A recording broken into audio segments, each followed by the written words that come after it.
Okay, so this most recent episode of Wandavision, season 1, episode 5.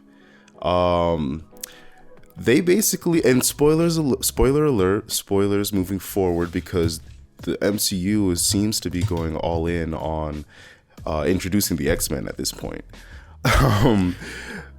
So basically at the end, yeah, it could be, a fake out, as Crystal mentioned earlier, or it might just be an Easter egg, but we'll see.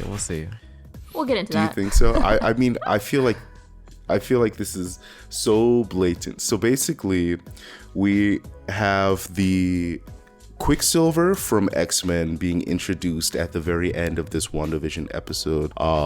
And we know, like, from, or those of us who are in this world know, that during the filming of those X-Men films, there was a lot of controversy around the characters of Wanda and Quicksilver. And there was some legal loopholes that allowed both Fox Studios and Marvel Studios to use those two characters. And we saw that Fox was able to use specifically Quicksilver very liberally in their X-Men trilogy, their new X-Men trilogy. And that was at the same time as Avengers 2, which introduced Wanda and their version of Quicksilver, Pietro. That died right away. Yes, the Aaron Taylor Johnson. And he dies version. right away. Right. Yeah. So it's very, very interesting. I suppose that maybe it was a decision because we don't want there to be another Quicksilver in our universe because Fox was mainly using Quicksilver, Marvel was mainly using Wanda. So it seemed like maybe it was like a legal decision at that point, or just a marketing decision. But now it's like worked out so perfectly that they're able to bring those two together after Marvel acquired Fox, after Disney acquired Fox. It is perfect, isn't it? I think it was a really great reveal for the series, because I don't know, everything about it was very on the nose, because they were like almost like breaking the fourth wall a bit. They were like, she recast Pietro? And it's like they literally recast Aaron Taylor Johnson with the Evan Peters version of Pietro of Quicksilver. Mm-hmm. And also, I mean, if you think about it, those X-Men movies were like, that time frame those movies were in was like in the 80s, and now they're like on a Full House type show, which is in the 80s. Very clever. Honestly, like, I couldn't have done it more perfect myself. That was very for the fans, so I love them for that. That's completely right. The time period lines up perfectly. I didn't even realize that, so I'm glad you guys mentioned it.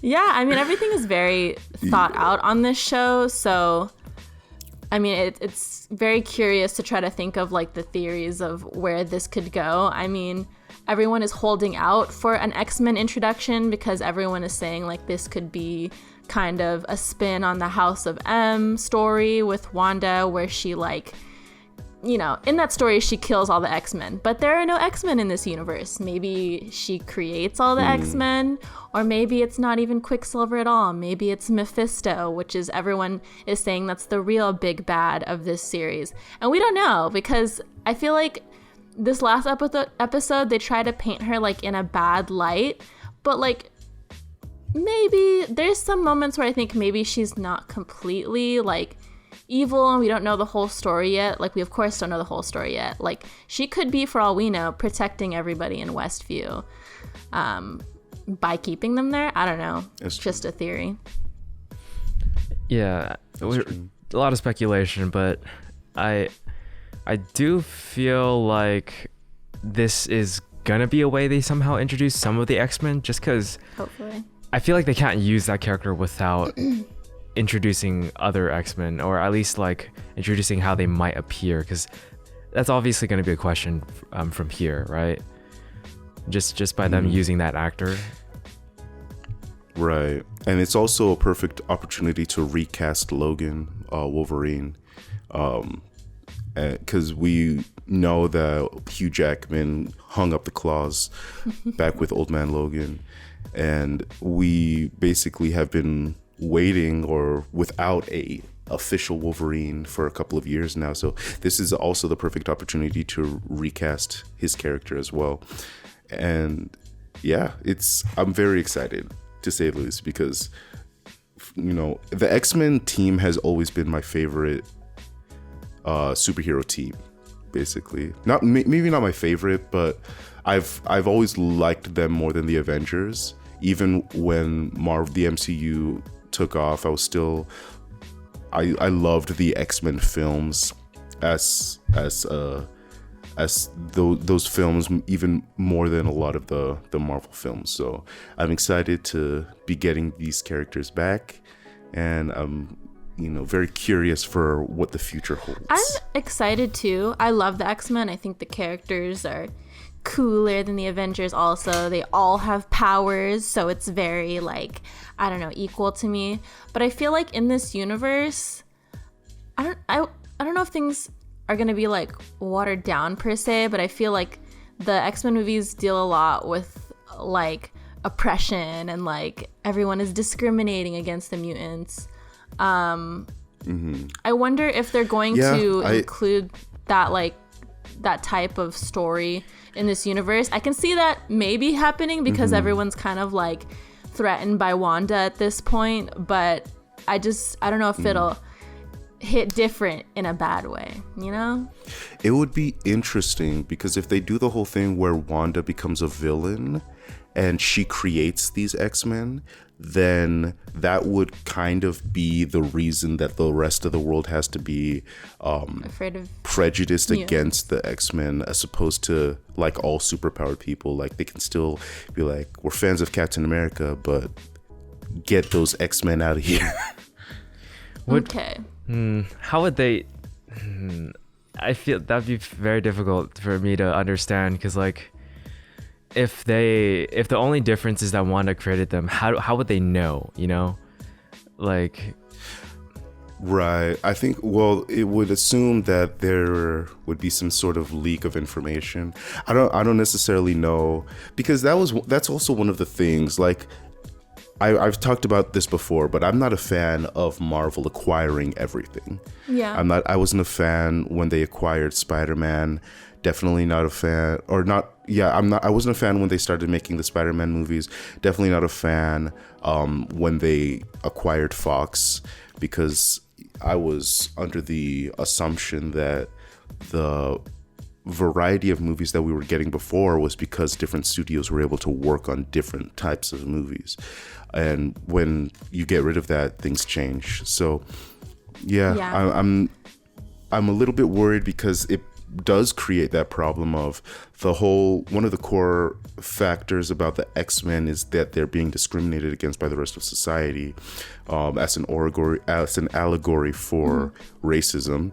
But you it's difficult to have that in the same universe as the Avengers, where they don't really get that same treatment. Really lighthearted. It's almost utopian, but with cosmic supervillains. That Exactly. everyone can be against them. I guess that sums up my fears, and a lot of other people's fears with Disney acquiring everything. Is just I don't know if we're gonna get the same beautiful experimental movies as were the X-Men films, the old ones and the newer ones. We'll see. Yeah. But you guys also mentioned something else about Fantastic Four, or was a hint to it? Yeah. It could be a time. You want to talk about that? Yeah, basically, Rambeau was saying, just as a quick, wasn't an afterthought, she just threw out I know pretty much the best aerospace engineer, right? And people are speculating that that's Reed Richards, because that's, I guess, the most well-known aerospace engineer in the comics, and there's no aerospace engineer that's acclaimed in the MCU yet. So that would be alluding to Reed Richards, who's Mr. Fantastic, and then that's a tie-in into Fantastic Four being introduced, because that project is coming inevitably too. Right. And then also, yeah, and then they also tied that into, I think it was episode 3, where they have her Rambo's not backstory, but like, yeah, her backstory coming back from the snap and all of that. And the director from the blip, and the director mentioned that we lost half of our astronauts, and then only half of them have their nerve, and maybe those half are the Fantastic Four. The nerve enough to go into space and get exposed to some radiation. Right, exactly. Nice. Exactly. Can't wait. I don't know. I find it hilarious that, he's supposed to be the best aerospace engineer, but we already have like spaceships that can go into. I know. In the MCU, yeah. so like it's intergalactic spaceships with like way better technology. Like, who cares? Exactly. It's like, okay, so we have the best aerospace on Earth, but we also have Rocket Raccoon and like the Guardians of the Galaxy, who can just offer us like their knowledge or whatever, and then boom, you have something way better. True. I don't know. It's just funny to me. Regardless, I'm excited for Fantastic Four because I'm always a proponent of taking properties, movies, stories that maybe weren't that good and remaking those instead of like taking beloved properties that have a lot of like pressure behind making those good. And Fantastic Four, we haven't had a good Fantastic Four once. So That's true. I think that they have an opportunity here to make something really, stand out.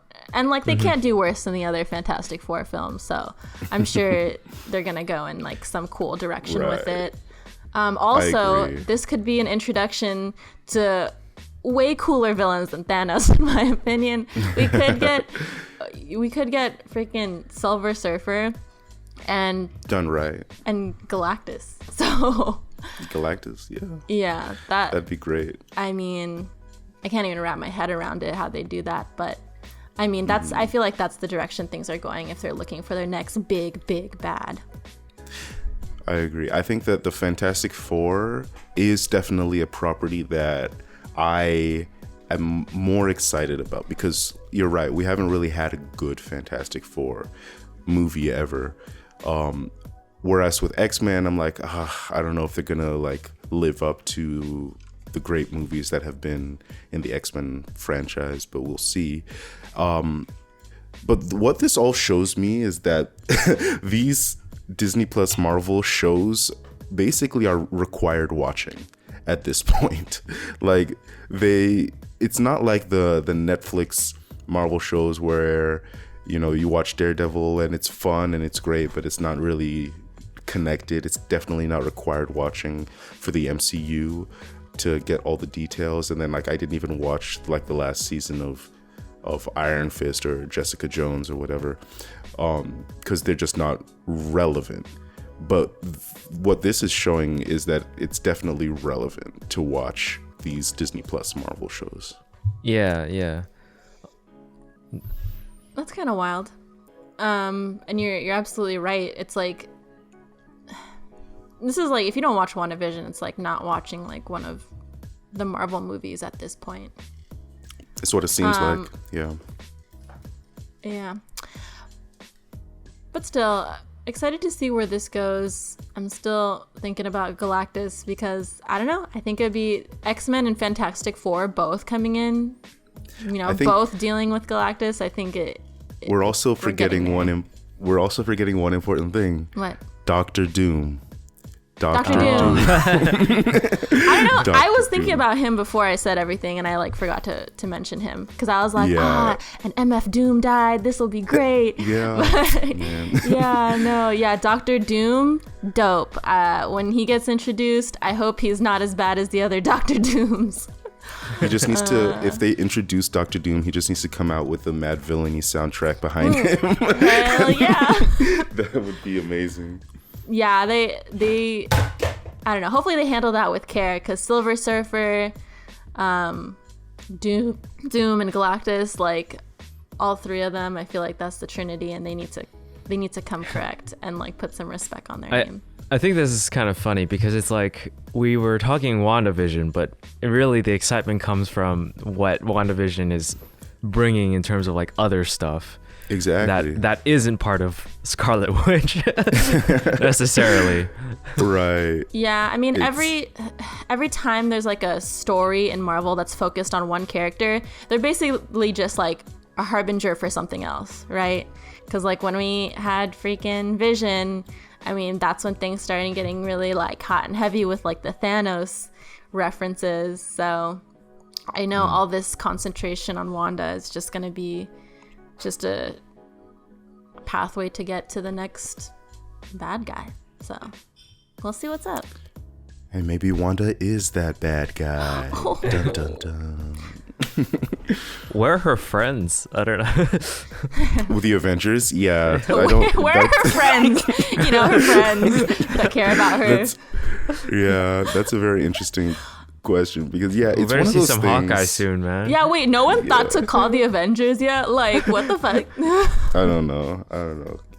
Maybe the Winter Soldier and Falcon show. But when is that supposed to come out? I don't know. That's what I was thinking. When they said there was going to be a big reveal, half of me was thinking maybe it was just going to be like Loki to tie in his series with WandaVision, because I feel like the tone of that one matches WandaVision more closely. So who knows? Like, maybe he'll hop in. That would be strange, though, now that I think about it fully with everything going on. We'll see. We'll see. But yeah, I'm excited. For next episode. We'll see if this is a fake out or if this is actually a real thing. Maybe we'll get some Reed Richards coming up. But, I'm definitely excited to watch. This show is definitely getting better compared to the first couple of episodes. I will say I'm glad that we're starting to finally get answers, that the plot is starting to move along. And I'm excited that we're finally getting new Marvel MCU content after almost a year or more than a year has it been. But yeah. Let's go.